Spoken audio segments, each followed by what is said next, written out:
Ano nga ba ang sinasabi ng Biblia tungkol sa tithes? Ito ba ay required gawin at magkano ba ang dapat nating ibigay? Ngayon ay sasagutin natin ito base sa sinasabi ng Biblia at hindi sa ating sariling opinyon lamang. Ang isang dahilan ng tithes at offerings ay ginagamit sa pagsuporta sa mga pangangailangan ng mga gawain sa Panginoon. Sa aklat ng Lumang Tipan, maraming batas tungkol sa mga tithes at mga handog na ibinigay ng Diyos kay Moises. Ito ay may kasamang mga tagupilin kung paano magbigay ng bukas palad sa Diyos at sa mga tao. Hindi lamang ito sa pera, kundi pati na rin sa mga pananim at mga alagang hayop. May 3 uri ng tithes na binanggit sa Lumang Tipan. Ang bawat isa ay may dahilan. May tithes para sa mga Levites, tithes para sa mga mahihirap, at tithes para sa mga temple at feast. Halimbawa, sa Leviticus chapter 27 verse 30, lahat ng ika-10 bahagi maging binhi o bunga ng pananim ay nakalaan kay Yahweh. Kung may nais tumubo sa alinman sa kanyang ika-10 bahagi, babayaran niya ito ayon sa itinakdang halaga nito, maliban pa sa dagdag na ika-5 bahagi ng halagang iyon. Sa Malakias chapter 3 verse 10, dalhin ninyo ng buong buo ang inyong mga ika-10 bahagi sa tahanan ng Diyos upang matugunan ang pangangailangan sa aking tahanan. Subukin ninyo ako sa bagay na ito kung hindi ko buksan ang mga bintana ng langit at ibuhos sa inyo ang masaganang pagpapala. Marami pang mga talata sa Lumang Tipan at ilan lamang ito sa mga nangungunang verses sa Biblia tungkol sa mga tithes. Totoo na sa Old Testament, ang tithes ay kinakailangan at required na gawin ng mga tao, kung saan ang lahat ng mga Israelita ay kinakailangang magbigay ng 10% ng lahat ng kanilang kinikita o tinatangkilik sa tabernakulo o sa templo at sa mga tao. Ang tithes ay isang seryosong obligasyon sa ilalim ng Lumang Tipan at Lumang Batas, pero wala na tayo sa ilalim ng Lumang Batas at hindi na tayo under ng Old Covenant ng Law of Sin at Death, sapagkat dumating ang Panginoong Hesukristo upang tuparin ang batas para makalaya tayo at hindi pagkaalipin. Ang tanong, required pa ba tayong mag-tithe sa ngayon? Hindi na tayo required dahil wala na tayo sa ilalim ng Lumang Batas, pero oo, pwede pa rin tayong magbigay ng tithes as long na bukal ito sa ating puso. Pwede tayong magbigay ayon sa ating makakaya nang hindi napipilitan lamang, dahil hindi na ito pumapatungkol sa batas. It is more on our heart. Gusto ng Diyos na magkaroon tayo ng pure hearts at mapagbigay na puso.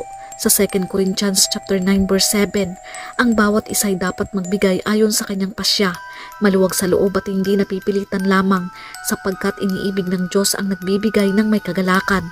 Mas mahalaga sa Diyos higit sa lahat ay ang intensyon ng ating puso. Kaya't kung nagbibigay tayo ng mga tithes o handog pero masama ang loob, ito ay dahil may mga taong nagta-tithes dahil napipilitan lamang o dahil pinilit lamang.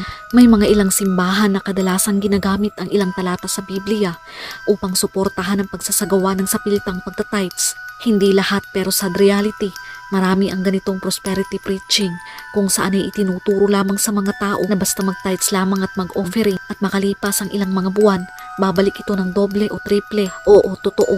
Maaaring pagpalain ni Lord ang isang tao higit pa sa ibinigay niyang kaloob. Pero paano kung hindi i-bless ni Lord ng maraming pera dahil hindi naman iyon ang kanyang kalooban? Maaaring ma-disappoint pa ang mga tao o magtampo sa Diyos. Dito ay tinuturuan lamang nila ang mga tao na lumapit sa Diyos sa maling motibo o dahilan. Sabi nga sa Santiago chapter 4 verse 3, at humingi man kayo, wala rin kayong matatanggap. Dahil hindi tama ang inyong layunin, humihingi kayo upang mapagbigyan ang inyong kalayawan. Lagi nating tatandaan, hindi kailangan ng Diyos ang ating pera. Ang tinitingnan ng Diyos ay ang ating puso. Ibinibigay ba natin ito dahil kinikilala natin na ang lahat ng bagay ay galing sa Diyos? Nagkakaloob ba tayo ng tithes dahil nagtitiwala tayo sa Diyos kaysa sa pera? O baka nagta-tithes lamang tayo dahil naghihintay tayo ng mas malaking kapalit? Ayaw ng Diyos na magkaroon tayo ng pride o makapagyabang dahil nagbibigay tayo. Remember, God knows everything at wala tayong maitatago sa Kanya. He knows kapag mali ang intensyon ng ating puso. Alam natin na anumang bagay na meron tayo at lahat ng ibinibigay natin ay pag-aari na ng Diyos. Kaya ilan ba dapat ang ating dapat ibigay sa Diyos? Wala itong tiyak na porsyento. Ito ay patungkol sa iyo at sa Diyos. Kaya nga hayaan ng banal na Espiritu ang gumabay sa iyo. Magkano man ang ating ibigay, ito ay dapat magmumula ayon sa ating kakayahan, masaya at hindi napipilitan. As long na meron tayong pure heart, tamang intensyon at generous heart.